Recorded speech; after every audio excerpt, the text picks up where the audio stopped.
स्वागत है आप सभी का हमारे YouTube चैनल में। और आज हम पढ़ने वाले हैं second chapter motion in one dimension. अब देखो यहाँ पे आपको पता होगा कि बहुत सारी क्वांटिटीज़ हैं आपके पास, ठीक है। तो बहुत सारी क्वांटिटीज़ में ऐसी क्वांटिटीज़ जिसको आप क्या कर सकते हो, मीज़र कर सकते हो। Quantities that can be measured. इसी मीज़र करने वाली क्वांटिटी को हम लोग क्या बोलते हैं, फिजिकल क्वांटिटी, ठीक है। क्वांटिटीज़ बहुत सारी क्वांटिटीज़ होती हैं, बहुत सारी चीज़ें हैं, जैसे लेंथ है, टाइम है, सब कुछ है। तो इसमें जो क्वांटिटीज़ मीज़र हो सकती हैं तो those quantities are called physical quantities. अब यहाँ पे ये जो फिजिकल क्वांटिटीज़ हैं इनको दो ब्रॉडर कैटेगरीज में डिवाइड किया हुआ है। और वो दो ब्रॉडर कैटेगरीज फिजिकल क्वांटिटीज़ की कौन कौन सी हैं? एक तो है आपकी स्केलर क्वांटिटी और एक है आपकी वेक्टर क्वांटिटी। अब देखो, स्केलर क्वांटिटी वो क्वांटिटी होती हैं जो सिर्फ एक्सप्रेस होती हैं ओनली बाय देयर मैग्नीट्यूड, ठीक है। तो स्केलर वो होती हैं expressed only by there magnitude. समझाते हैं। अच्छा, इसमें क्या होता है, वेक्टर क्वांटिटीज की अगर हम लोग बात करें, ठीक है, तो इनको डिफाइन करने के लिए इनको रिक्वायर होता है आपको magnitude as well as direction. Magnitude as well as direction, मतलब मैग्नीट्यूड के साथ आपको डायरेक्शन भी इसमें मेंशन करना होता है। ये हम लोग क्या पढ़ रहे हैं, फिजिकल क्वांटिटीज। फिजिकल क्वांटिटीज वो क्वांटिटीज जो क्वांटिटी मीजर हो सकती है, और जो फिजिकल क्वांटिटीज हैं फिर दो ब्रॉडर कैटेगरीज में है, स्केलर और वेक्टर क्वांटिटीज में। अब यहाँ पे स्केलर क्वांटिटीज में देखो दो चीज़ों की जरूरत होती है। एक चाहिए होता है यूनिट, यूनिट यानी कि जिस यूनिट में हम लोग मेजर कर रहे हैं, और यूनिट के साथ हमको क्या चाहिए होता है, न्यूमेरिकल वैल्यू चाहिए होती है। इसको हम समझाते हैं। जैसे लिखा हुआ है 5 kg, यानी kg हमारा क्या है, ये हमारा यूनिट है, और 5 क्या है, ये हमारी न्यूमेरिकल वैल्यू है। वहीं हम वेक्टर क्वांटिटीज में देखें तो वेक्टर क्वांटिटीज में आपको क्या चाहिए, डायरेक्शन भी चाहिए इसके साथ साथ। तो इसमें सबसे पहले तो आपको यूनिट चाहिए होगा, ठीक। यूनिट के साथ आपको न्यूमेरिकल वैल्यू चाहिए, और न्यूमेरिकल वैल्यू के साथ साथ आपको तीसरी चीज़ जो इम्पोर्टेंट इसमें चाहिए वो चाहिए डायरेक्शन, ठीक है। तो अब इसमें बहुत सारी चीज़ें आती हैं। एग्जाम्पल जैसे कि यहाँ पे आप ले लो, तो एग्जाम्पल में आपको आएगा डिस्प्लेसमेंट, ठीक। यही एग्जाम्पल में आप ले लो तो क्या आ जाएगा, डिस्टेंस। तो यहाँ पे डिस्टेंस और डिस्प्लेसमेंट को हम लोग समझने से पहले क्या समझेंगे, हम लोग जैसे फोर्स के लिए ही देखो, यहाँ पे फोर्स की बात करें तो फोर्स के लिए देखो एरो बना होता है। तो यहाँ पे क्या करता है, ये डायरेक्शन इंडिकेट करता है। क्या इंडिकेट कर रहा है, डायरेक्शन। तो इससे पहले कि हम लोग डिस्टेंस और डिस्प्लेसमेंट समझे, उससे पहले हम लोगों को क्या समझना होगा, रेस्ट एंड मोशन समझना होगा, ठीक है। तो रेस्ट और मोशन हम लोग समझते हैं पहले। तो देखो, एक पोजीशन है रेस्ट की और एक पोजीशन है मोशन की। ये रेस्ट और मोशन पोजीशन जो है ना, ये हर जगह पे सेम नहीं है। हर नज़रिए से नज़रिया बदल जाएगा सिचुएशन के हिसाब से। कैसे,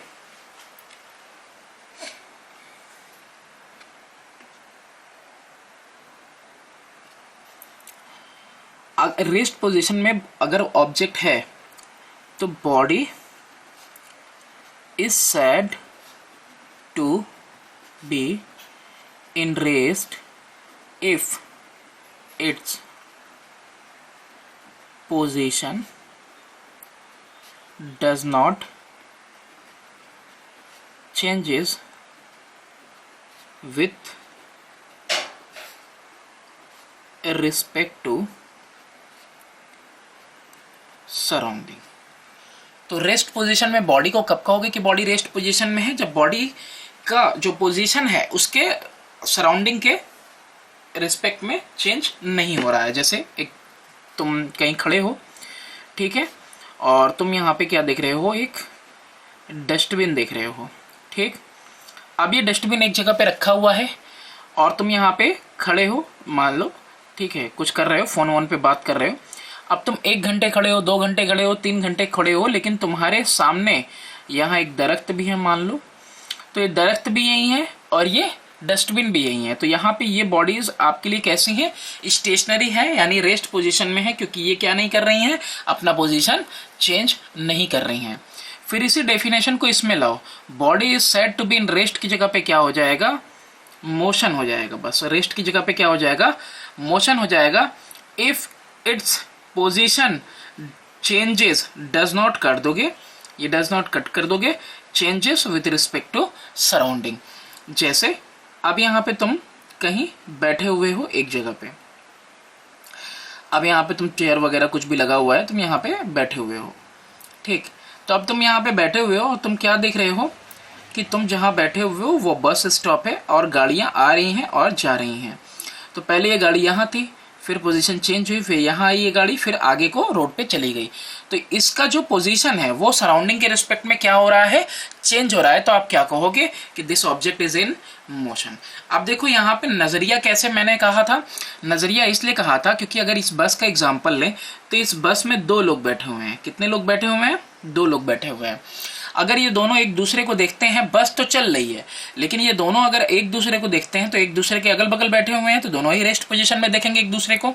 लेकिन ये बाहर वाला देखेगा तो बाहर वाला देख रहा है पूरी बस चल रही है, ये दोनों आदमी भी उसके अंदर मूव कर रहे हैं, मतलब ये पूरी बस ही क्या है, मोशन में। इसका मतलब उसमें जो 2 आदमी इसको देख रहे हैं वो भी मोशन में है, खिड़की से झांक रहे हैं और क्या कर रहे हैं, वो आगे बढ़ते जा रहे हैं।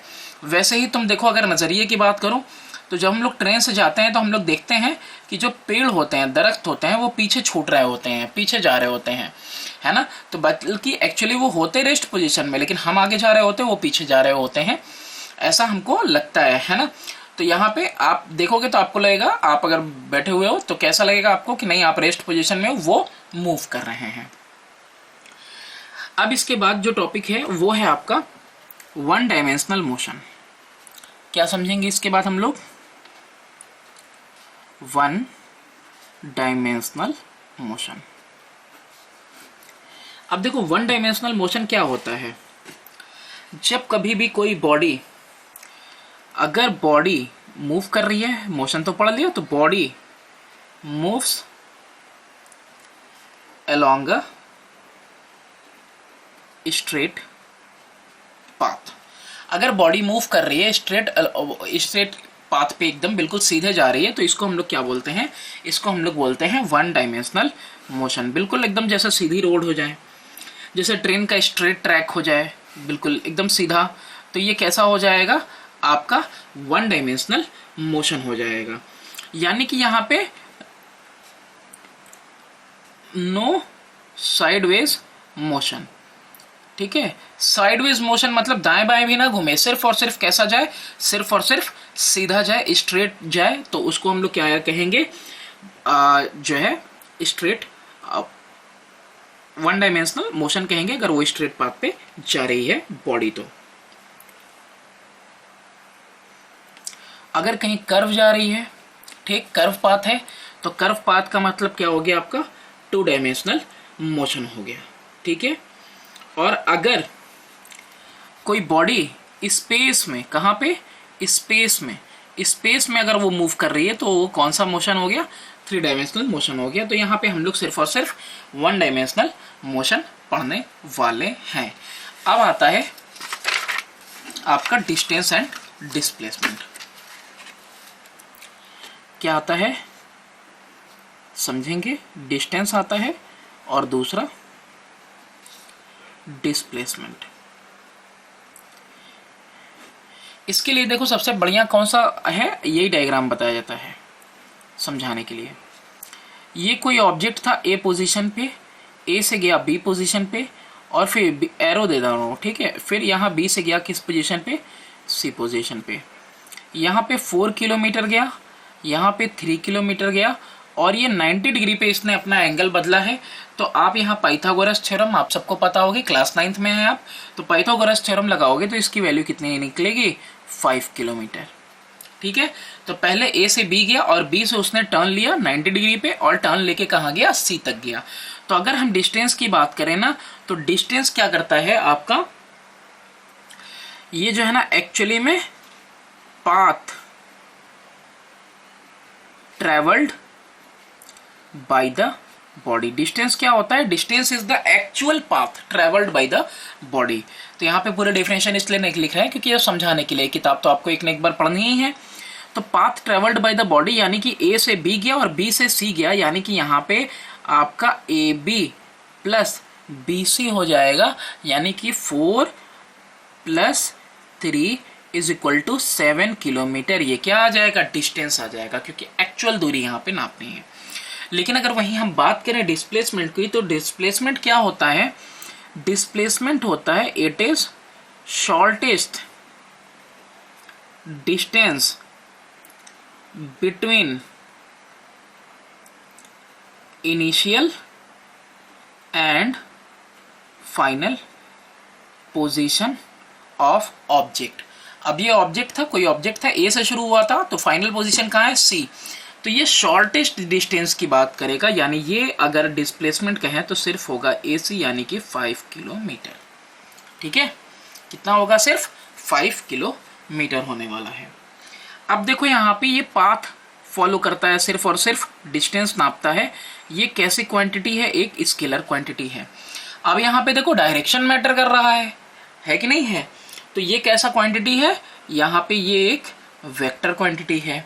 फिर बात करें तो ये बता ही दिया path travelled by the body, तो ये पाथ पे डिपेंड करता है, ये पाथ पे डिपेंड नहीं करता। पाथ पे डिपेंड नहीं करना मतलब आप पहाड़ियों से गुजरे हो, कई सारे ऐसे घूम फिर के आए हो, उससे डिपेंड नहीं करता। ये सिर्फ आपका पोजीशन दिखता है, इनिशियल पोजीशन और फाइनल पोजीशन रास्तों पे ये नहीं है।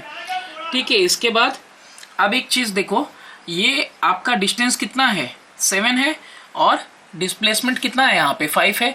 तो यहाँ से एक और बात हम लोगों को समझ में आती है कि जो डिस्टेंस है वो या तो इक्वल रहेगा डिस्प्लेसमेंट के, और या फिर जो डिस्टेंस रहेगा वो ग्रेटर रहेगा किससे, डिस्प्लेसमेंट से। ठीक है, अब यहाँ पे बात करें तो ये भी डिस्टेंस क्या रह सकता है, इक्वल रह सकता है किसके, डिस्प्लेसमेंट के। और डिस्प्लेसमेंट हमेशा क्या रहेगा, छोटा रहेगा किससे, डिस्टेंस से। सॉरी, हमेशा नहीं, हो सकता है डिस्प्लेसमेंट छोटा हो जाए डिस्टेंस से, या डिस्टेंस डिस्प्लेसमेंट बराबर हो जाए, लेकिन कभी भी ऐसा नहीं हो सकता कि डिस्प्लेसमेंट ग्रेटर हो जाए डिस्टेंस से। ये नहीं हो सकता, ये मुमकिन ही नहीं है। बराबर हो सकते हैं लेकिन कभी ग्रेटर नहीं हो सकता, लेकिन ये ग्रेटर हो सकता है। फिर इसमें एक और चीज है कि आपका डिस्प्लेसमेंट 0 हो जाता है, तो वो हम लोग देखेंगे अभी।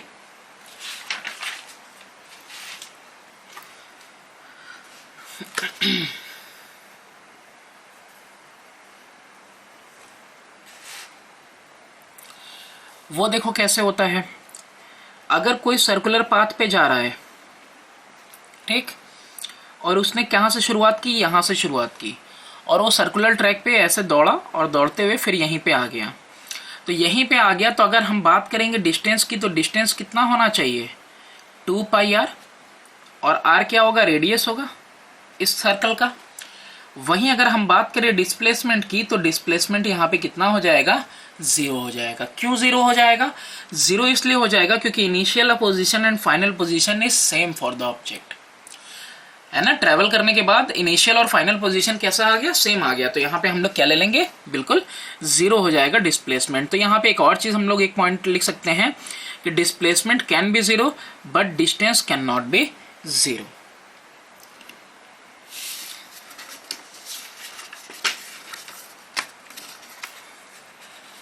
अब इसके बाद बात करते हैं स्पीड।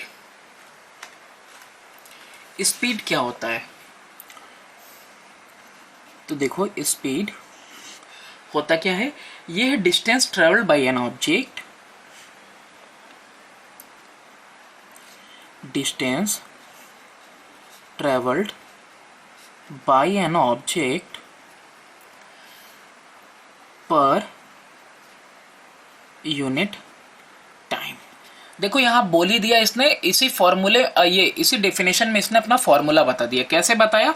इसने कहा कि distance travelled by an object per unit time. Per unit time यानी अपॉन कर देना है, यानी कि अगर हमको स्पीड निकालना होगा तो हम स्पीड के लिए क्या करेंगे, डिस्टेंस जो कि ट्रेवल किया पर यूनिट टाइम यानी कि टाइम जितना लगा उससे डिवाइड कर देंगे। अब देखो डिस्टेंस किस में लेते हैं, मीटर में, टाइम लेते हैं सेकंड में, तो क्या आ जाएगा मीटर पर सेकंड, और बगल में लिखना है तो पावर -1 करके सेकंड पे हम लोग इसको लिख लेते हैं।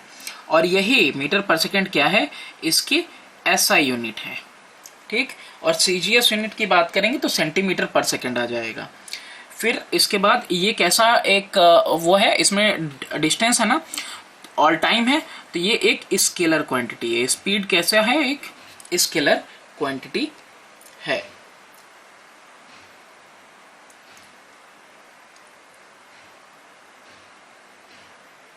अब देखो इसके बाद हम लोग बात करते हैं ना, स्पीड की बात कर ली, तो स्पीड में भी क्या है, कई तरीके की स्पीड होती है।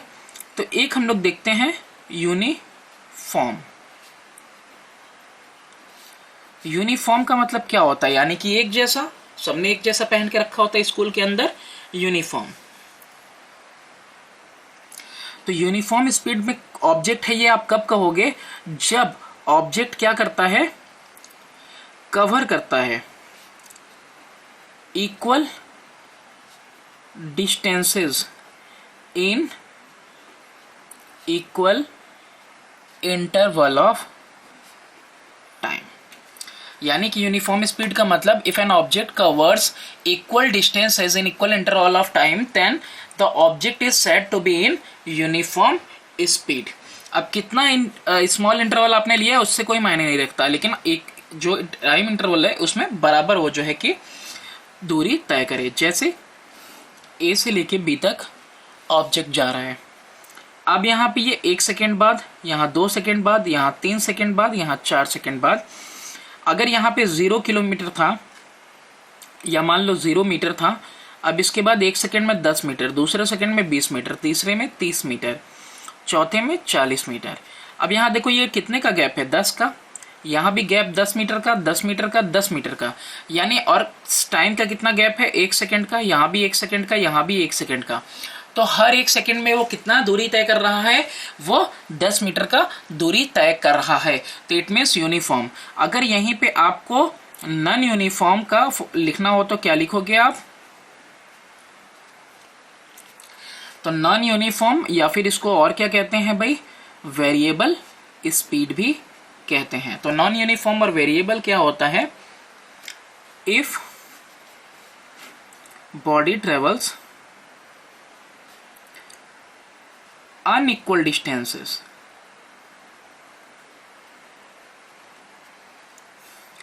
in equal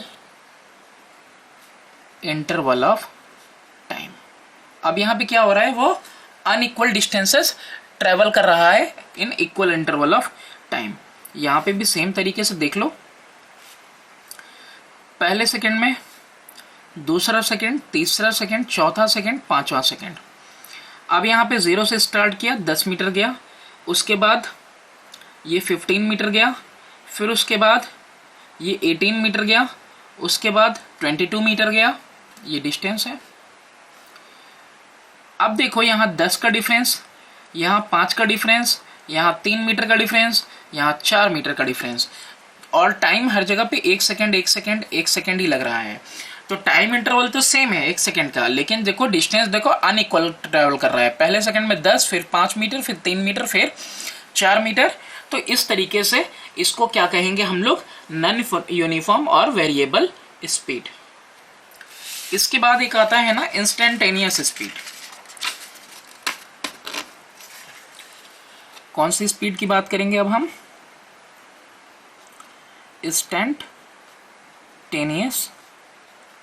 speed. अब ये किस स्पीड की बात हो रही है,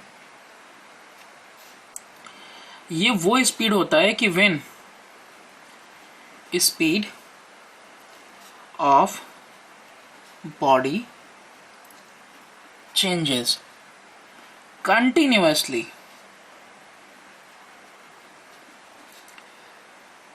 विथ टाइम, जब समय के साथ बॉडी का जो स्पीड है वो कंटिन्यूसली बिल्कुल बदलता जा रहा है, बदलता चला जा रहा है, ठीक है। तो यहाँ पर इसका इट्स स्पीड, उसका speed at a particular instant, किसी भी पार्टिकुलर इंस्टेंट पे वो क्या कहलाएगी, is known as instantaneous speed, यानी उस बॉडी का क्या है, वो इंस्टेंटेनियस स्पीड है। अब पूछो कि पहले ये कहाँ दिखता है, किधर होता है, तो इंस्टेंटेनियस स्पीड आपकी बाइक में है। क्यों? क्योंकि आपको देखो कि उसका जो है स्पीड लगातार बदलता रहता है, और इंस्टेंटेनियस स्पीड को मेजर कौन करता है, तो स्पीडोमीटर, स्पीडोमीटर ही बताता है ना कि कितना जो है आपका बदल रहा है स्पीड, वो कैलकुलेट करके आपको देता रहता है। इसके बाद एक टर्म है आपका एवरेज स्पीड। एवरेज स्पीड क्या होता है, एवरेज स्पीड होता है कि जैसे कि आप घर से निकले, पहले पैदल चले, फिर आपने बस की, फिर कुछ दूर पैदल चले, फिर उसके बाद आप अपने डेस्टिनेशन पे पहुंचे। तो ऐसे में आप अलग अलग मोड से चल रहे हो या फिर एक ही मोड से चल रहे हो, लेकिन स्पीड अलग अलग है। तो एवरेज स्पीड होता क्या है कि टोटल डिस्टेंस आपने कितना ट्रेवल किया, टोटल डिस्टेंस ट्रेवल्ड अपॉन में टोटल टाइम टेकन, पूरे रास्ते में कितना समय लिया, तो उससे क्या निकलेगा, आपका एवरेज स्पीड निकलता है। अब जहां हम लोगों ने एवरेज स्पीड की बात कर ली, यूनिफॉर्म स्पीड की बात कर ली, स्पीड के बारे में बात कर ली, अब हम लोगों को किसके बारे में बात करनी है, अब हमें वेलोसिटी के बारे में बात करनी है। अब किसकी बात करेंगे हम लोग, वेलोसिटी की। देखो वेलोसिटी में भी चीजें सेम होती हैं, लेकिन वेलोसिटी में हम लोगों को पता है कि वेक्टर क्वांटिटी है, और वेक्टर क्वांटिटी होने के साथ हम डिस्प्लेसमेंट लेते हैं, यानी शॉर्टेस्ट डिस्टेंस लिया करते हैं। तो वेलोसिटी बॉडी की क्या कहेगी, यहां पे भी देखो हाफ डेफिनेशन बिल्कुल सेम होगी, लेकिन सिर्फ एक वर्ड यहां पे एक्स्ट्रा होगा। यहां पे वेलोसिटी के लिए भी कहोगे कि डिस्टेंस ट्रेवल्ड बाय बॉडी या ऑब्जेक्ट पर यूनिट टाइम।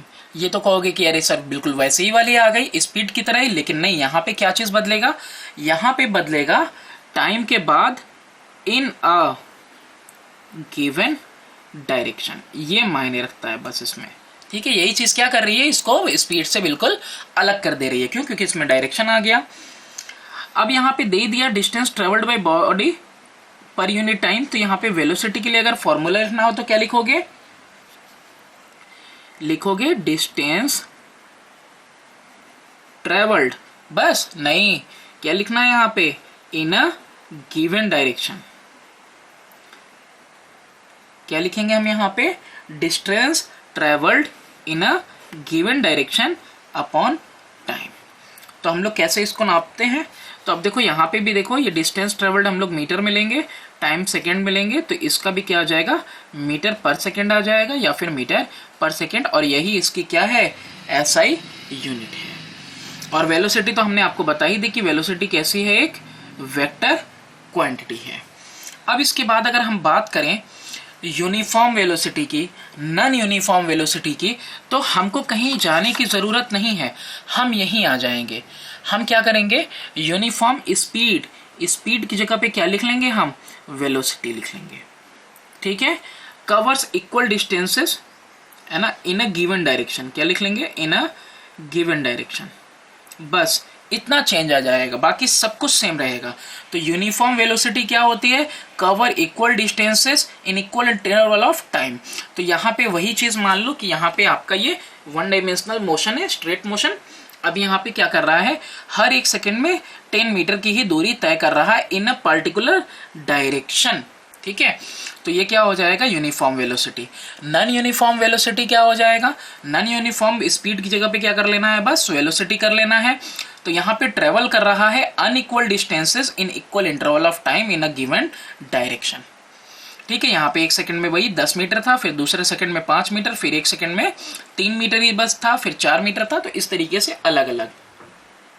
इसी तरीके से जैसे इंस्टेंटेनियस स्पीड थी वैसे ही चले आओ इंस्टेंटेनियस वेलोसिटी पर।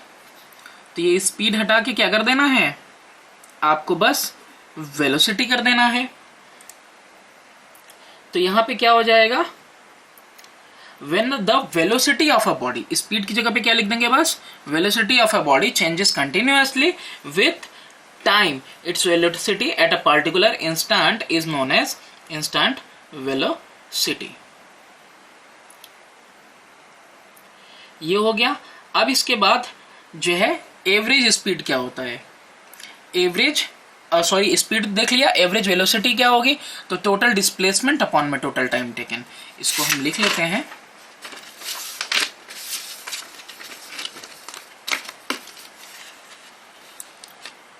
तो जैसे वहां पे था एवरेज स्पीड, ऐसे ही यहां पे है आपका एवरेज वेलोसिटी।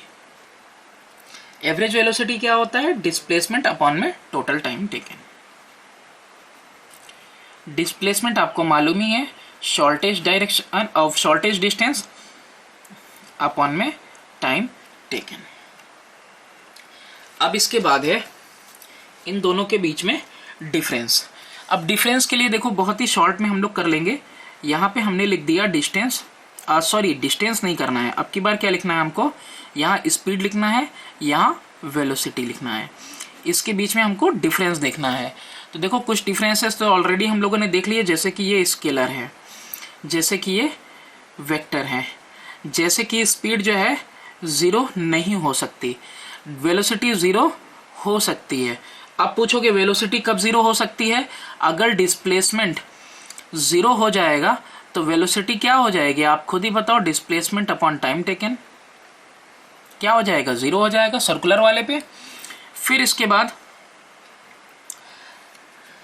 और क्या इसके बीच में है, ये जो स्पीड होती है ये हमेशा पॉजिटिव रहती है, और जो आपका वेलोसिटी रहता है ये पॉजिटिव और फिर निगेटिव भी हो सकता है, पॉजिटिव भी हो सकता है, निगेटिव भी हो सकता है, डिपेंड करता है किसके ऊपर, depends on direction, given direction, जो गिवन डायरेक्शन होगा उसके ऊपर ये डिपेंड करता है। तो यहाँ पे सर्कल में मूव कर रहा है तो इसका 0 नहीं होगा, लेकिन अगर ये यहाँ पे सर्कुलर पाथ पे है तो इसका हर एक कंप्लीट सर्कल पे वेलोसिटी क्या हो जाएगी, 0 हो जाएगी। अब हम लोगों ने पढ़ लिया इसको भी।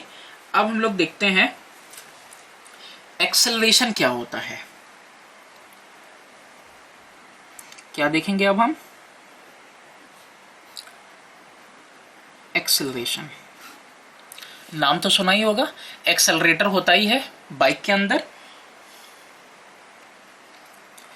एक्सेलरेशन को डिफाइन किया जाता है rate of change of its acceleration of a body is defined as rate of change of its velocity with time। यहाँ पे भी बात कर दिया रेट की, चाहे पावर चाहे कहीं हो, रेट की जहां बात करेगा हम लोग क्या करेंगे, हम लोग टाइम से इसको डिफाइन करने वाले हैं, या फिर जिसके साथ बोल रहा है उसके साथ, यानी यहाँ टाइम दिया हुआ है तो टाइम के साथ, यानी कि एक्सेलरेशन सिंबल ए यूज करते हैं। तो acceleration is equal to rate of change of velocity, यानी कि वेलोसिटी में बदलाव, यानी कि final velocity minus initial velocity upon में क्या कर लेंगे, टाइम। तो ये हो गया एक्सेलरेशन का formula, a is equal to V minus U upon T. देखो यहाँ पे v किसके लिए, फाइनल वेलोसिटी के लिए, u किसके लिए, इनिशियल वेलोसिटी के लिए, and t stand for time and a stand for acceleration. ऐसा यूनिट क्या होगा तो यही देख लेते हैं, ये भी मीटर पर सेकेंड है, ये भी मीटर पर सेकेंड है, यानी आंसर भी ऊपर क्या आएगा, मीटर पर सेकेंड आएगा। ठीक, या फिर कह सकते हो, और नीचे क्या है, टाइम सेकेंड है, यानी मीटर पर सेकेंड, और यहाँ पे नीचे सेकेंड आएगा। तो यहाँ पे इसको करोगे कंबाइन, क्या आएगा, मीटर पर सेकेंड स्क्वायर आ जाएगा। तो ये जो है इसका यूनिट हो गया। एक्सेलरेशन कैसी क्वांटिटी होगी, स्केलर होगी कि वेक्टर होगी, ये बताओ। तो देखो वेलोसिटी की बात कर रहा है, if velocity is a vector quantity तो जाहिर सी बात है कि acceleration is also a vector quantity. अब इसके बाद हम लोग बात करेंगे यूनिफॉर्म एक्सेलरेशन, नॉन यूनिफॉर्म या फिर वेरिएबल एक्सेलरेशन। तो जैसे अगर आपको समझ में आ गया है यूनिफॉर्म वेलोसिटी वगैरह, तो फिर ये समझना आपके लिए और ज्यादा आसान हो जाएगा। कैसे आसान हो जाएगा? यूनिफॉर्म, अब सिर्फ एक्सेलरेशन के लिए ये लिख दे रहे हैं हम, ठीक है। तो यूनिफॉर्म एक्सेलरेशन क्या होता है? तो किसी बॉडी में यूनिफॉर्म एक्सेलरेशन है कब है? अगर if velocity increases by equal amount in equal interval of time। यानी कि उसका जो रेट है चेंज होने का, यानी कि अब यहाँ पे अगर हम ऐसे बनाते हैं तो यहाँ पे हमको A से B तक जाना है, तो यहाँ पे हम लोग A से B तक जाना, ये डिस्टेंस नहीं है। देखो यहाँ पे अगर पहले उसकी स्पीड कितनी थी 10 मीटर पर सेकेंड पहले सेकेंड में, फिर दूसरे सेकेंड में 20 मीटर पर सेकेंड हुई, फिर तीसरे सेकेंड में 30 मीटर पर सेकेंड हुई, फिर चौथे सेकेंड में, नीचे टाइम 40 मीटर पर सेकेंड हुई। अब यहाँ पे देखो वेलोसिटी में चेंज कितना आया 10, टाइम में कितना चेंज आया 1 सेकेंड का, फिर वेलोसिटी में चेंज 10 मीटर पर सेकेंड का, टाइम में 1 सेकेंड का, फिर 10 का चेंज आया, और फिर टाइम का डिफरेंस कितना है 1। तो यहाँ पे इक्वली इसका स्पीड 10 चेंज हो रहा है पर सेकेंड, तो इसको हम लोग क्या कहेंगे? यूनिफॉर्म एक्सेलरेशन कहेंगे। तो अब आपको अगर नॉन यूनिफॉर्म एक्सेलरेशन की बात करनी है तो भी आप समझ गए होंगे, यानी कि यहाँ पे क्या लिखोगे आप? वेलोसिटी। देखो लिखने से ना ऐसे आप एग्जाम में अच्छे से लिख पाओगे, कर पाओगे, तो इसीलिए जरूरी होता है कि वेलोसिटी इंक्रीजेस बाय, ऊपर वाला ही देख के लिख लोगे आप, unequal amount in equal interval of time. तो ऐसे केस में क्या हो जाएगा?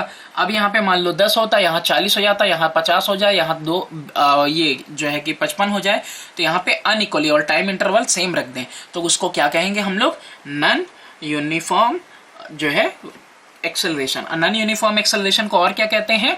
हम लोग इसको कहते हैं वेरिएबल एक्सेलरेशन भी कहते हैं।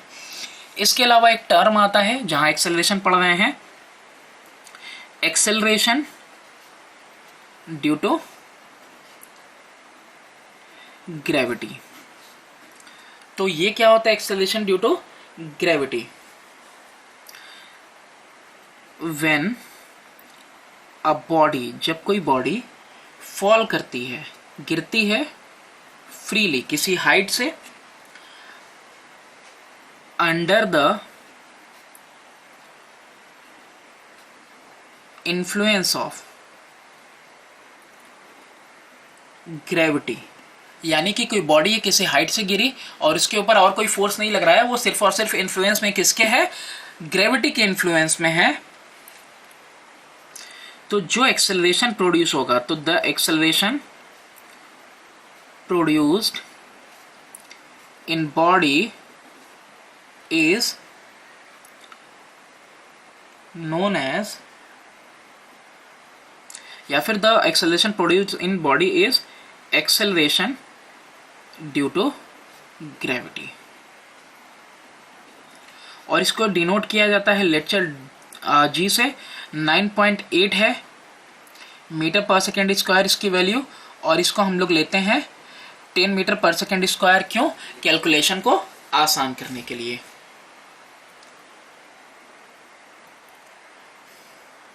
अब जहां हम लोग एक्सेलरेशन की बात कर रहे हैं, तो एक्सेलरेशन के साथ साथ देखो एक और चीज है। अच्छा, एक्सेलरेशन का फॉर्मूला वगैरह सब लिख लिया, तो एक्सेलरेशन के साथ एक और चीज होती है रिटार्डेशन, वो भी पढ़ना है।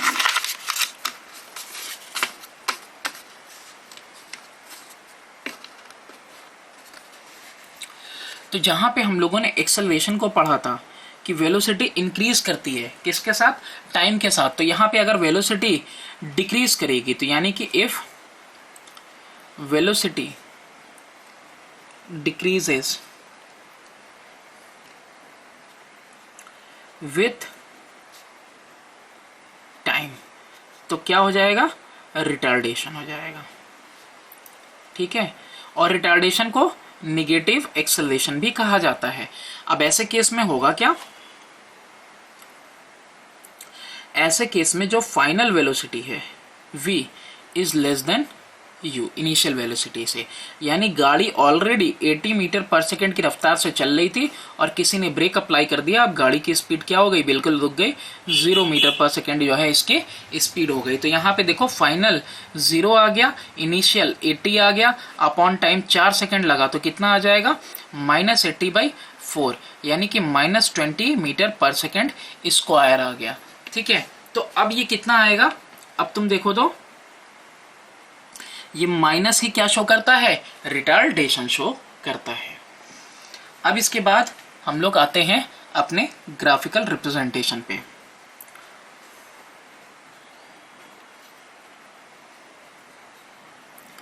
Graphical representation of linear motion. अब यहाँ पे देखो ना, पहले तो हमको ये देखना होगा कि हमको ग्राफ कैसे बनाना चाहिए। कई लोगों को तो ग्राफ बनाने नहीं आता और या फिर ग्राफ समझ में नहीं आती है, बहुत सारे हैं, मुझे भी नहीं आता था पहले। तो जैसे कि यहाँ पे हम लोग क्या करते हैं, एक वैल्यू हम लोग x एक्सिस पे लेते हैं और एक वैल्यू हम लोग y एक्सिस पे लेते हैं, और दोनों ही हम लोगों ने क्या ले रखा है, पॉजिटिव ले रखा है, यानी इसके बीच में भी वैल्यूज हमारी कैसी होंगी, पॉजिटिव वैल्यूज होंगी। तो पहले ये हमें समझना चाहिए हम किस चीज को किधर ले रहे हैं। यहाँ पे इंडिपेंडेंट क्वांटिटी यानी कि नॉर्मली हम लोग ज्यादातर क्या लेते हैं, हम लोग टाइम लेते हैं, क्योंकि यहाँ पे इंडिपेंडेंट क्वांटिटी ही लेनी होती है। फिर यहाँ पे हम लोग डिस्टेंस ले लेंगे, डिस्प्लेसमेंट ले लेंगे, वेलोसिटी ले लेंगे, एक्सेलरेशन ले लेंगे, कुछ भी ले सकते हैं। ठीक है, कुछ भी, यानी कि यहाँ पे मैं लिख दूं या तो डिस्टेंस, या तो डिस्प्लेसमेंट, या तो एक्सेलरेशन, और या तो हम लोग क्या ले सकते हैं, वेलोसिटी ले सकते हैं, कुछ भी ले सकते हैं हम लोग इस साइड में, और टाइम इधर लेते हैं, और यही इतना करने वाले हैं हम लोग यहाँ पे। अब यहाँ पे देखो एक ध्यान देने वाली बात कौन सी है कि टाइम कहाँ है, एक्स एक्सिस पे, यानी टाइम इस तरह से बढ़ेगा। अब देखो वेलोसिटी वगैरह क्या है, बिल्कुल ऐसे इस तरह से बढ़ना चाहिए, लेकिन इस तरह से बढ़ेगा नहीं। क्यों, क्योंकि जब भी डिस्टेंस हो, डिस्प्लेसमेंट हो या वेलोसिटी हो, ये बढ़ेगा तो टाइम भी लगेगा, यानी कि ये तीर इधर भी खींची जाएगी, यानी कि ग्राफ कैसा बनना चाहिए, ऐसा बनना चाहिए। ये बात को समझो। ठीक है, अगर बॉडी नहीं चल रही है या बॉडी एक जगह पे है तो क्या हो जाएगा, ग्राफ बिल्कुल पैरेलल जाना चाहिए। क्यों, क्योंकि सिर्फ समय बढ़ता जा रहा है, यानी हम हॉरिजॉन्टली बढ़ाएंगे, और सिर्फ डिस्टेंस, डिस्प्लेसमेंट, वेलोसिटी जैसी कोई चीज बढ़नी होती तो हम लोग सीधे ऊपर बढ़ाते, लेकिन हर चीज को, यहाँ तीनों चीजों, यहाँ इनको बढ़ने के लिए टाइम लगेगा, तो इसीलिए क्या कर जाएगा, सीधे बढ़ने के साथ साथ इधर भी बढ़ेगा, यानी कि ये वर्टिकली भी बढ़ेगा प्लस हॉरिजॉन्टली भी बढ़ेगा। जब दोनों चीजें बढ़ रही हैं तो वर्टिकली ऊंचाई भी बढ़ेगी और साथ में हॉरिजॉन्टली भी बढ़ेगा, यानी कि ग्राफ ऐसे जाएगा। और जब दोनों में से कोई एक चीज बढ़ रही होगी तो ग्राफ कैसा जाएगा, सिर्फ और सिर्फ आपका हॉरिजॉन्टली जाएगा, क्योंकि कुछ बढ़े ना बढ़े इधर में, ऊंचाई जाए ना जाए, यानी डिस्टेंस 0 हो जाए, डिस्प्लेसमेंट 0 हो, वेलोसिटी 0 हो जाए, एक्सेलरेशन 0 हो जाए, लेकिन समय तो बीतता जाएगा, तो यहाँ पे हमारा ग्राफ पैरेलल होता जाएगा एक्स एक्सिस के, और ये आगे बढ़ता चला जाएगा, क्योंकि समय किसी के लिए नहीं रुकेगा। ठीक है, तो यानी कि जब दोनों चीजें बढ़ेंगी तो हम लोग ऐसा ग्राफ बनाएंगे, है ना, एरो ऐसा जाएगा और ये ऐसा जाएगा। अब कभी कभी ऐसा होता है कि उल्टा सीधा, यानी बढ़ रहा है, बढ़ना घटना या तो ऐसे हो जाएगा या फिर इस तरीके से कर्व हो जाएगा, तो कर्व भी हो सकता है, तो वो वैल्यू पे डिपेंड करता है। लेकिन यहाँ कर्व में भी बात करो तो हॉरिजॉन्टली भी है, वर्टिकली भी है ना, वैल्यूज उस तरीके से अप एंड डाउन हो रहे हैं। तो हॉरिजॉन्टली का मतलब समझ गए, ये हॉरिजॉन्टली, और ये वर्टिकली का मतलब समझ गए। जब दोनों चीजें बढ़ेंगी तो वो जो एरो है, वो जो लाइन है, वो हमारी इस तरीके से बढ़ेगी। कोई एक चीज सिर्फ बढ़ रही है, दूसरी चीज नहीं बढ़ रही, यानी टाइम से बढ़ेगा, तो ये कहा जाएगा पैरेलल टू एक्स एक्सिस।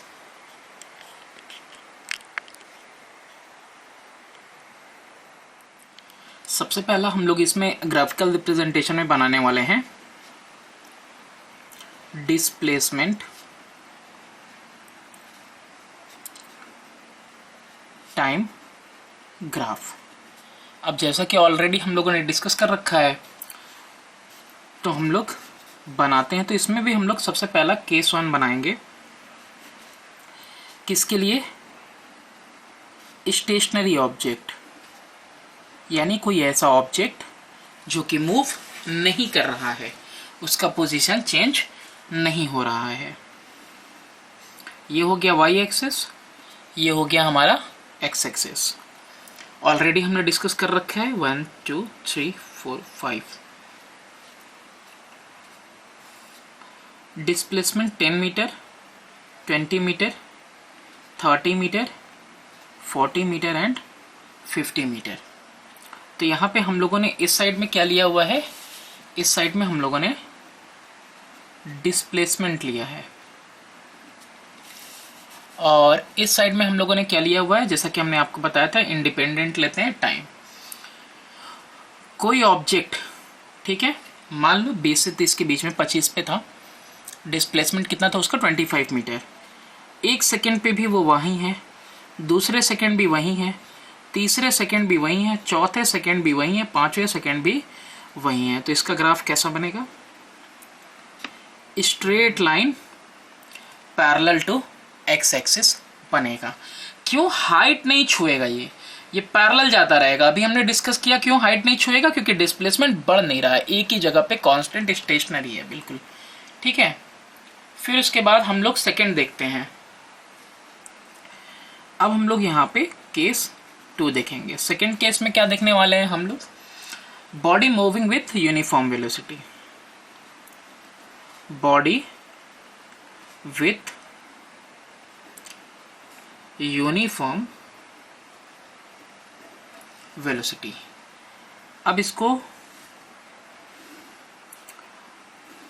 थोड़ा अच्छे से इसलिए बनाएंगे क्योंकि कुछ कैलकुलेशन भी करेंगे हम। 1 2 3 4 और 5। फिर इधर भी क्या करेंगे हम लोग? 0 10 20 10 20 30 40 और 50 कर लेंगे। इसका ग्राफ कैसा होगा? यूनिफॉर्म वेलोसिटी है, यानी कि जितना टाइम बढ़ेगा वैसे ही डिस्टेंस भी बढ़ेगा। तो बिल्कुल दोनों ही बढ़ेंगे, तो इसका मतलब इसका बिल्कुल ऐसे मिड से जाएगा इसका ग्राफ। अब देखो इसका, देखो जितना, जैसे एक सेकंड में 10 है तो फिर वैसे ही दूसरे सेकंड में 20 आएगा, फिर तीसरे सेकंड में इतना आएगा, फिर चौथे सेकंड में आएगा, फिर पांचवें सेकंड में आएगा। अब देखो इस वाले में क्या है ना, आप कैलकुलेशन कर सकते हो। किस तरह का कैलकुलेशन?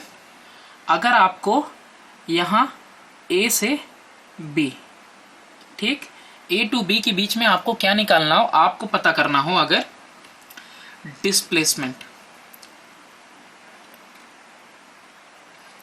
तो वो भी पता चल जाएगा। साथ ही साथ आपको क्या पता चल सकता है, यहाँ पे आपको पता चल सकता है कि कितना यहाँ पे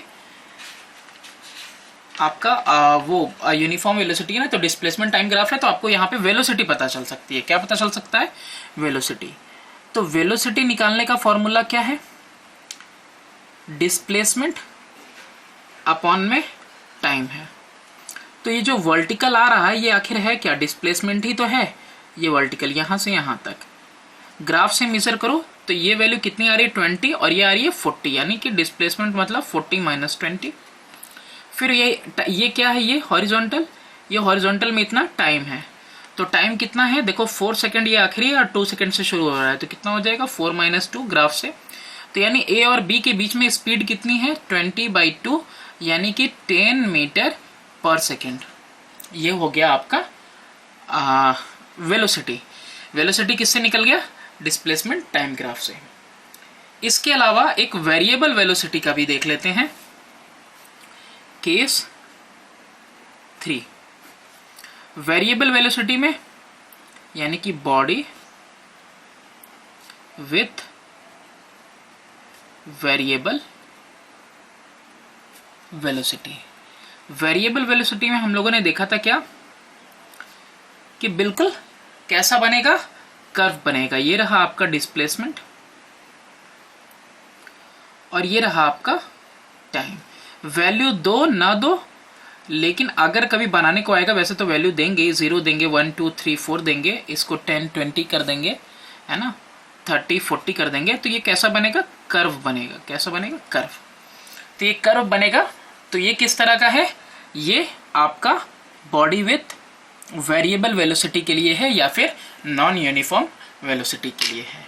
तो इस तरीके से आपका बनेगा। अब इसके बाद हम लोग बनाएंगे वेलोसिटी टाइम ग्राफ और एक्सेलरेशन टाइम ग्राफ। नेक्स्ट हमारा ग्राफ है आपका velocity time graph. Velocity time graph. अब देखो वेलोसिटी टाइम ग्राफ में क्या होगा, टाइम तो ऑलरेडी आपको पता है और एक बार हमने बता दिया और वो वैसे ही चलेगा। टाइम कभी भी इस वाई एक्सिस पे नहीं आएगा। तो यहाँ पे क्या आ गया, आपका वेलोसिटी आ गया, और टाइम किधर आ गया, आपका इधर एक्स एक्सिस पे आ गया। 1 2 3 4। इधर वेलोसिटी ले लेते हैं 1 मीटर पर सेकेंड, 2 मीटर पर सेकेंड, 3 मीटर पर सेकेंड, 4 मीटर पर सेकेंड। तो यहाँ सेकेंड में टाइम है और यहाँ मीटर पर सेकेंड में आपका स्पीड दिया हुआ है। तो सबसे पहला केस हम जो लिखने जा रहे हैं यहाँ पे, जो इस केस में हम ये बनाएंगे, तो ये कंडीशन क्या होगी कि ये यूनिफॉर्म वेलोसिटी का हम बना रहे हैं। कौन सा वेलोसिटी, यूनिफॉर्म वेलोसिटी का। यूनिफॉर्म वेलोसिटी से क्या समझे आप, यानी ये वेलोसिटी ऊपर नहीं जाएगी। यूनिफॉर्म मतलब एक बराबर रहेगी, यानी हम कहीं से भी इसको बना लें तो वेलोसिटी अगर 3 थी तो पहले सेकंड में भी उतना ही, दूसरे सेकंड में भी उतना ही, तीसरे सेकंड में भी उतना ही, चौथे में। ये हाइट नहीं छुएगी। क्यों हाइट इसलिए नहीं बढ़ेगा इसका, इस ग्राफ में जो हम रिप्रेजेंट करने वाले हैं। क्यों, क्योंकि वेलोसिटी कांस्टेंट रह रही है, बिल्कुल एक बराबर। तो कैसा जाएगा, पैरेलल टू टाइम एक्सिस। अब एक और खास बात है कि अगर आप अगर ये निकालना चाहते हो, क्या निकालना चाहते हो कि डिस्प्लेसमेंट कितना हुआ, तो आपको मालूम होगा कि डिस्प्लेसमेंट का फॉर्मूला क्या होता है। डिस्प्लेसमेंट का फॉर्मूला होता है वेलोसिटी इनटू टाइम। तो अगर हमको 4 सेकेंड के अंदर का निकालना है कि कितना वेलोसिटी है, कितना टाइम है, तो ये रहा वेलोसिटी, यानी कितना मल्टीप्लाई करेंगे 3, और टाइम कितना हुआ 1 सेकेंड, 2 सेकेंड, 3 सेकेंड, 4, तो कितना आ जाएगा हमारा 12 मीटर आ जाएगा। ये क्या आ जाएगी, वेलोसिटी।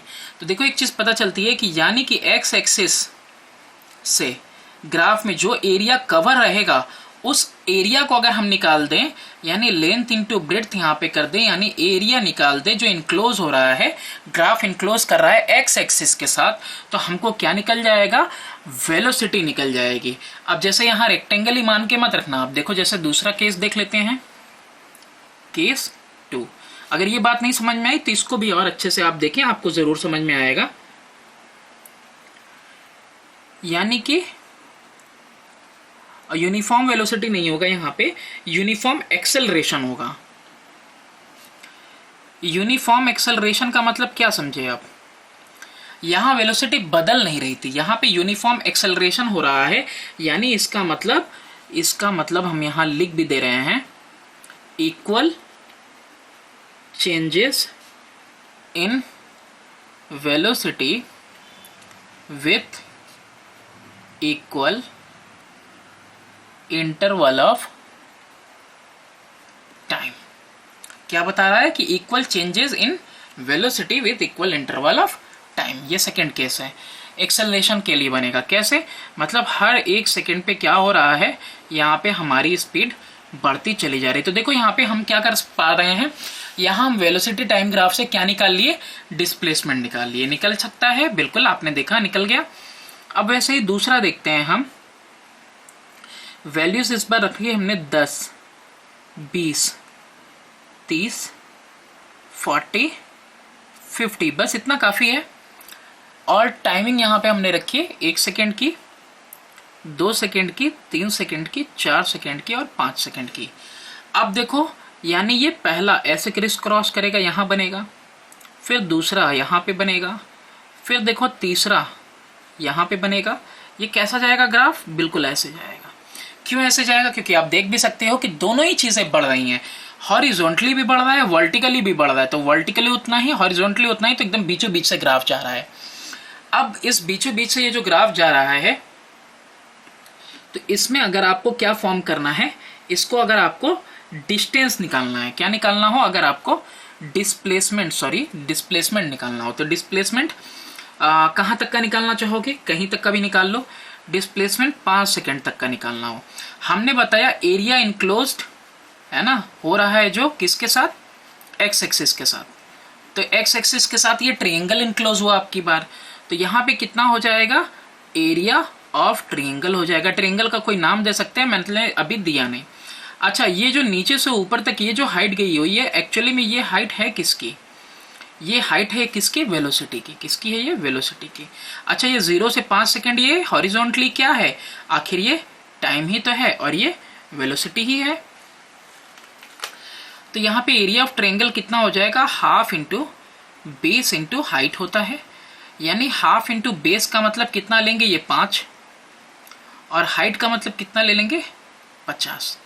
2 1 जा 2 25 जा, कितना चला ये, 125 मीटर चला। ठीक है, कितना चलेगा, 125 मीटर। अच्छा, एक और चीज है, हमको वेलोसिटी पता है, हमको टाइम पता है, तो वेलोसिटी और टाइम से हम क्या निकाल सकते हैं, एक्सेलरेशन निकाल सकते हैं। Acceleration is equal to v minus U upon में t। v का मतलब इनिशियल, वो फाइनल स्पीड, फाइनल स्पीड कहाँ है, 50 है। इनिशियल मतलब शुरुआती कितनी थी, 0, 0 से ही शुरुआत था। फिर उसी तरह से टाइम 5 सेकेंड का, और यहाँ पे शुरुआती टाइम 0, तो 50/5 यानी कि 10 मीटर पर सेकेंड स्क्वायर। यानी वेलोसिटी टाइम ग्राफ से हम दो चीजें निकाल सकते हैं, एक तो हम निकाल सकते हैं आपका एक्सेलरेशन, और एक निकाल सकते हैं हम लोग एरिया निकाल के डिस्प्लेसमेंट। एक और कंडीशन है इसमें, और इसमें जो एक और कंडीशन है ना, उसमें देखो क्या है, बस रिटार्डेशन है। तो ऐसे ही मोशन ऐसा भी हो, ये वेलोसिटी ऐसे भी हो सकती है कि कॉन्स्टेंटली डिक्रीज करती रहे, यानी 50, 40, 30, 20, 10 और 0, 1 2 3 4 5। यानी किसी ने ब्रेक अप्लाई कर दिया तो 50 पे था, अब डिस्प्लेसमेंट धीरे धीरे कम होने लगा और 4 सेकंड में बिल्कुल गाड़ी आके स्टॉप हो गई। तो ऐसे केस में देखो वेलोसिटी इनिशियल कितना है, 50, इनिशियल भाई साहब 50, ये इनिशियल। फाइनल कितना है, 0, अपन में टाइम कितना लगा, 4 माइनस 0। अरे फाइनल माइनस इनिशियल लिखते हैं ना भाई, यहाँ पे फॉर्मूला लिख देते हैं, acceleration is equal to final velocity minus initial upon में टाइम टेकन। तो यहाँ पे फाइनल 0 है, इनिशियल 50 है, अपॉन में टाइम 4 माइनस 0, कितना आएगा 12.5, वो भी माइनस का, क्या आएगा माइनस का 12.5 मीटर पर सेकेंड स्क्वायर। तो ये जो निगेटिव है ना, यही डिनोट कर रहा है रिटार्डेशन, या कह सकते हो निगेटिव एक्सेलरेशन को ही क्या बोलते हैं, रिटार्डेशन बोलते हैं। तो यहाँ पे क्या हो रहा है, इस तरीके का ग्राफ बनेगा। यूनिफॉर्म यहाँ पे भी है, यहाँ पे बस इसको यहाँ कर दें तो हो जाएगा, यूनिफॉर्म हो जाएगा मेरा, तो यहाँ कर देंगे तो यूनिफॉर्म है। लेकिन यूनिफॉर्म होने में क्या है कि लगातार ये घट रहा है। ऐसे ही वेरिएबल का बनाओगे तो वेरिएबल का कैसा बन जाएगा, कर्व बन जाएगा। ठीक है, अब इसके बाद हम लोग बनाने वाले हैं किसका ग्राफ, एक्सेलरेशन टाइम ग्राफ बनाने वाले हैं। कौन सा ग्राफ, एक्सेलरेशन टाइम ग्राफ बनाएंगे हम लोग इसके बाद। अब एक्सेलरेशन टाइम ग्राफ में सबसे पहला केस 1। अब केस 1 में हम लोग क्या लिखने वाले हैं, या तो बॉडी स्टेशनरी है यानी एक जगह पे है, या फिर बॉडी जो है बिल्कुल यूनिफॉर्म वेलोसिटी के साथ है। कैसी वेलोसिटी के साथ है, यूनिफॉर्म वेलोसिटी। यूनिफॉर्म वेलोसिटी का मतलब समझ सकते हो कि यानी जो वेलोसिटी है वही वेलोसिटी है, वेलोसिटी में कोई चेंज नहीं है। तो ऐसे केस में अगर वेलोसिटी में कोई बदलाव नहीं आ रहा तो एक्सेलरेशन यहाँ है और टाइम यहाँ है, तो टाइम तो बढ़ेगा लेकिन एक्सेलरेशन नहीं हो रहा। क्यों नहीं हो रहा? क्योंकि rate of change of velocity का ही नाम एक्सेलरेशन है और यूनिफॉर्म वेलोसिटी है, यानी चेंज ही नहीं हो रहा, तो क्या बन जाएगा? जीरो। यानी जीरो पे ही लाइन बनाएंगे। किस पे? जीरो पे। और जीरो पे ही लाइन बनाएगा जो डिनोट करेगा किसको? एक्सेलरेशन को। क्यों? एक्सेलरेशन होगा ही नहीं, चेंज ही नहीं हो रहा, वेलोसिटी जितनी है उतनी की उतनी ही रह जा रही है, कोई चेंज नहीं हुआ, मतलब जीरो एक्सेलरेशन है। तो कैसा ग्राफ बनेगा? बिल्कुल इसी के ऊपर बनेगा, कॉन्साइडिंग विथ, कैसा बनेगा? कॉन्साइडिंग विथ टाइम एक्सिस, कॉन्साइड करता रहेगा टाइम एक्सिस के साथ। सेकेंड केस देखते हैं इसमें।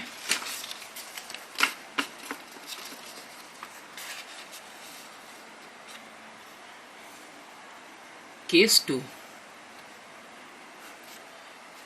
केस टू में क्या है?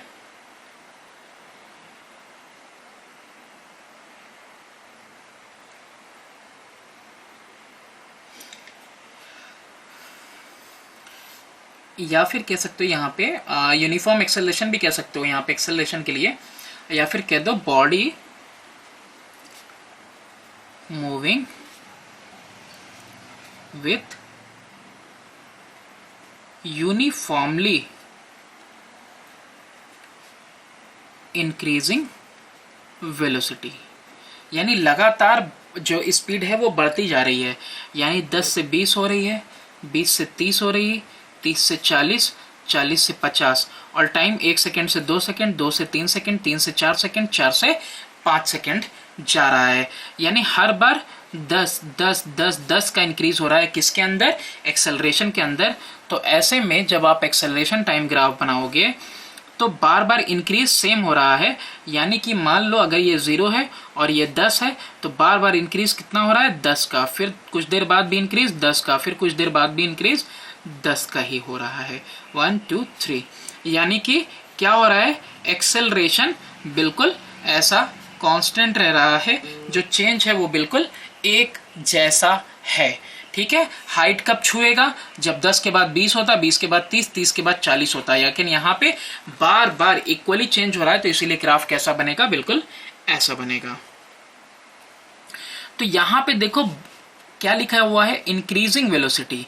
तो अगर यहाँ पे यहीं पे एक और केस देख लो, case 3, body moving with uniformly decreasing velocity. तो आप यही वेलोसिटी अगर लगातार डिक्रीज हो रही है ना, तो देखो फिर ऐसा ग्राफ बनेगा। ठीक। अब ये बीच में से ऐसे लाइन बनाएंगे, तो ये देखो पॉजिटिव वाई है और ये एक्सिस नेगेटिव है, ये आपका बीच में यहीं से शुरू होता है और ये आपकी एक्स एक्सिस है। तो अब जितना भी ले लिया, मान लो कि ये रिटार्डेशन अगर हो रहा होता तो हम यही -10 कर देते और ग्राफ बिल्कुल ऐसे बन जाता, पैरेलल टू एक्स एक्सिस। ठीक है, straight line parallel to the time axis बन जाएगा। फिर इसके बाद मोशन अंडर ग्रेविटी की बात करें,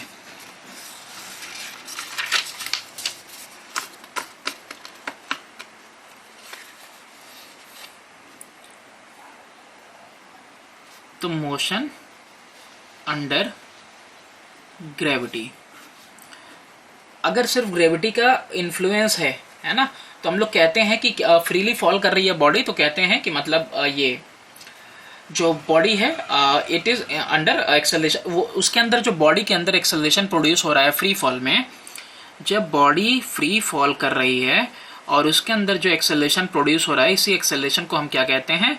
एक्सेलरेशन ड्यू टू ग्रेविटी कहते हैं हम लोग। ठीक है, तो इसकी वैल्यू कितनी है? इसकी वैल्यू है 9.8 मीटर पर सेकेंड स्क्वायर। तो इसीलिए अब जब कोई फ्री फॉल कर रही है बॉडी, तो ऐसे ही कोई बॉडी अगर वर्टिकली अप जा रही है या वर्टिकली ऊपर जा रही है अपवर्ड की तरफ, तो ऐसे में ही वैल्यू कितनी रहेगी, वैल्यू 9.8 मीटर पर सेकेंड स्क्वायर ही रहेगा, और इसी रेट के साथ क्या करेगा, डिक्रीज करेगा। क्या करेगा, डिक्रीज करेगा कॉन्स्टेंटली। यह क्या होगा, डिक्रीज का मतलब होता क्या है, नेगेटिव एक्सेलरेशन का मतलब रिटार्डेशन होता है, यानी रिटार्डेशन होगा अगर कोई बॉडी अपवर्ड जा रही है तो रिटार्डेशन कितना होगा, 9.8 मीटर पर सेकेंड स्क्वायर का। ऐसे ही अगर इन्फ्लुएंस में नीचे फ्री फॉल गिर रही है तो क्या हो जाएगा, 9.8 मीटर पर सेकेंड स्क्वायर का एक्सेलरेशन हो जाएगा। अब देखो, एक ना आपको हम बता दे रहे हैं कि कैसे आप जो है बाकी सारे ग्राफ को पता कर सकते हो सिर्फ और सिर्फ एक्सेलरेशन टाइम ग्राफ से। शॉर्टकट में इसको हम लोग देखते हैं, कोशिश करेंगे समझने की। तो इसके लिए एक फ्रेश पेज ले लेते हैं हम। देखो, यहां पे हमने बनाया एक्सेलरेशन टाइम ग्राफ बना लिया। अब इस एक्सेलरेशन टाइम ग्राफ की बात कर रहे हैं आपसे कि कैसे आप पता कर पाओगे, ठीक है, बाकी सारी चीजें एक्सेलरेशन टाइम ग्राफ से। तो इससे ऐसे पता चलेगा, जैसे मैंने एक ग्राफ बना लिया यहाँ पे, सिर्फ एक सिंगल काफी है। मान लो 0 था, 5 था, 10 and then 15, okay, then 1, then 2, then 3, then 4। तो if it is uniformly accelerating, तो ऐसे ही यूनिफॉर्मली एक्सेलरेट कर रहा है। कैसा एक्सेलरेट कर रहा है, यूनिफॉर्मली। अच्छा, इधर आपको वैल्यू किसकी पता है, ए की पता है और टी की, ए की पता है और टी की वैल्यू पता है। अच्छा, एक बात बताओ, एक्सेलरेशन होता क्या है, acceleration is equal to v minus U upon T होता है। और जब इनिशियल स्पीड अगर जीरो होती है, तो यहाँ पे v माइनस 0 अपॉन टी करें a, तो a किसके इक्वल हो जाएगा, a is equal to V upon T, ये हो जाएगा। तो यानी कि velocity is equal to acceleration into time where u is equal to 0। सही बात कह रहे हैं हम, कोई दिक्कत हो तो बताना, होना तो नहीं चाहिए, ठीक है। जब अगर इनिशियली 0 है तो 0 माइनस 10 कर देंगे, 0 माइनस v करेंगे ना, तो 0 क्या करेगा, अपने आप हट जाएगा। तो यहाँ पे एक्सेलरेशन का फॉर्मूला सिर्फ कितना हो जाएगा, at हो जाएगा। तो वेलोसिटी आफ्टर 1 सेकेंड क्या होगा, 1 सेकेंड पे वेलोसिटी क्या होगा, यहाँ ऐसे इसको मिलाओ तो 1 सेकेंड पे, तो टाइम हो गया 1 सेकेंड, एक्सेलरेशन इनटू टाइम, यही लिखेंगे वेलोसिटी के लिए। एक्सेलरेशन कहाँ है, यहाँ 10 है, और ये 1 सेकेंड पे 10 इंटू 1, कितना आ गया, 10। ऐसे ही वेलोसिटी आफ्टर 2 सेकेंड, 10 इंटू 2 कितना हो जाएगा, 20 मीटर पर सेकेंड, यहाँ भी मीटर पर सेकेंड। ऐसे ही 3 के लिए 30, ऐसे ही 4 के लिए 40। तो अब देखो तुमको क्या मिला, एक्सेलरेशन टाइम ग्राफ से वेलोसिटी मिल गई। तो वेलोसिटी और टाइम पता है, तो अब तुम ग्राफ किसका बना सकते हो, वेलोसिटी टाइम ग्राफ बना सकते हो। यहाँ पे लिख दोगे वेलोसिटी, यहाँ पे वही टाइम रहेगा, और बिल्कुल ऐसा आपको ग्राफ मिलेगा। अच्छा, जब जैसे ही तुमको वेलोसिटी टाइम ग्राफ मिल गया, तो वेलोसिटी टाइम ग्राफ से क्या बना सकते हो तुम, बताओ।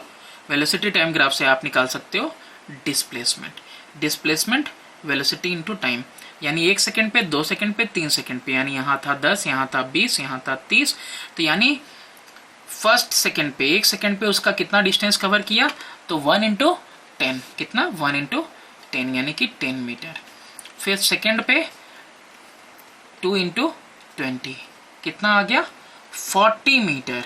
ओह, तो इसका ग्राफ थोड़ा सा अलग बन जाएगा। कैसा बनेगा, तुम देखो ऐसे ही तीसरे सेकेंड पे 3 इंटू 30 जा रहा है, यहाँ पे 90। तो इसका ग्राफ कैसे बन जाएगा आपका, बिल्कुल यहाँ पे आप लिखोगे डिस्प्लेसमेंट। तो डिस्प्लेसमेंट पहले कितना हो रहा है, पहले 10 हो रहा है, फिर 40 हो जा रहा है, फिर उसके बाद कितना हो जा रहा है, 90 हो जा रहा है। यानी देखो इसका ग्राफ कुछ ऐसा बनेगा, ठीक है, कर्व बनेगा।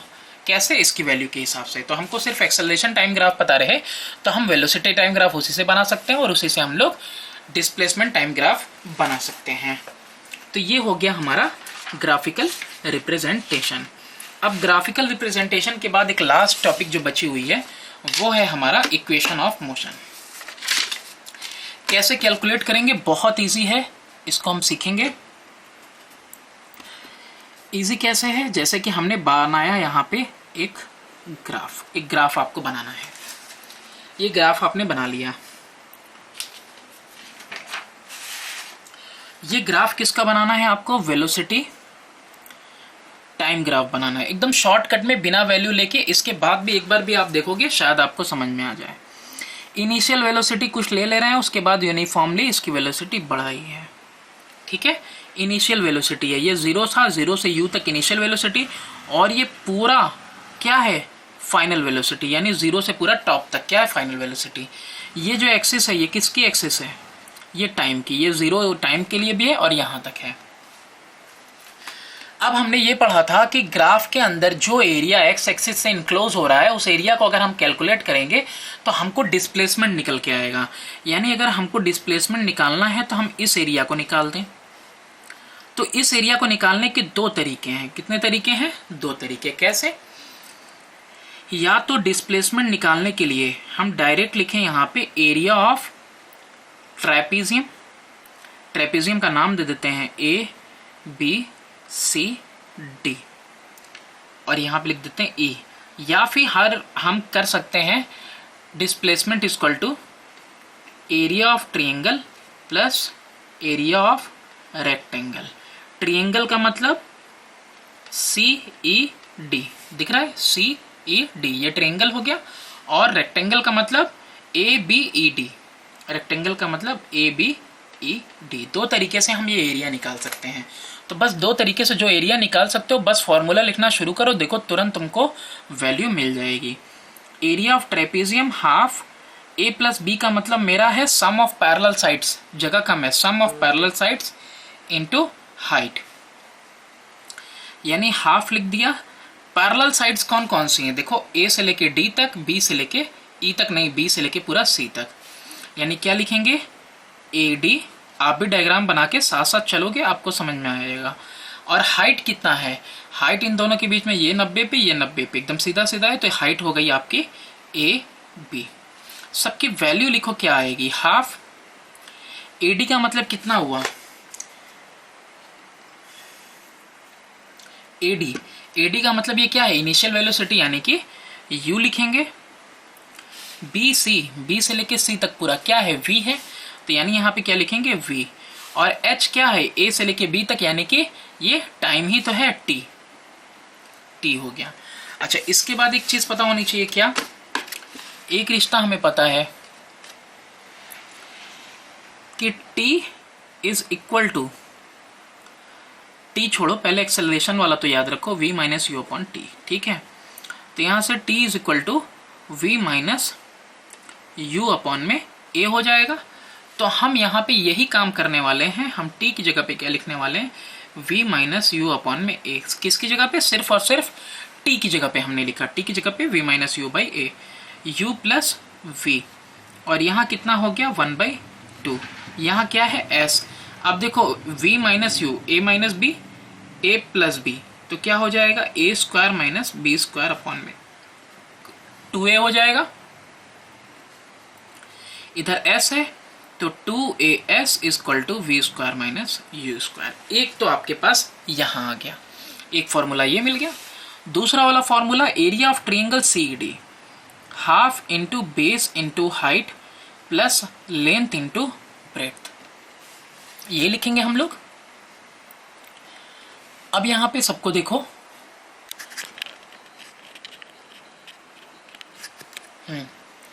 ठीक है। अब यहां पे आप देखो, हाफ तो मैंने लिख दिया, बेस की जगह पे क्या लिखेंगे, बेस ट्रायंगल का यानी डीई लिखेंगे। हाइट कितना लिखेंगे, यानी कि सीई लिखेंगे। अच्छा, लेंथ इंटू ब्रेड्थ, यहां तो टी लेंथ है और ब्रेड्थ कौन है, यहां पे ये यू ही है, यानी कि प्लस होगा यहाँ पे ना, प्लस u इंटू टी।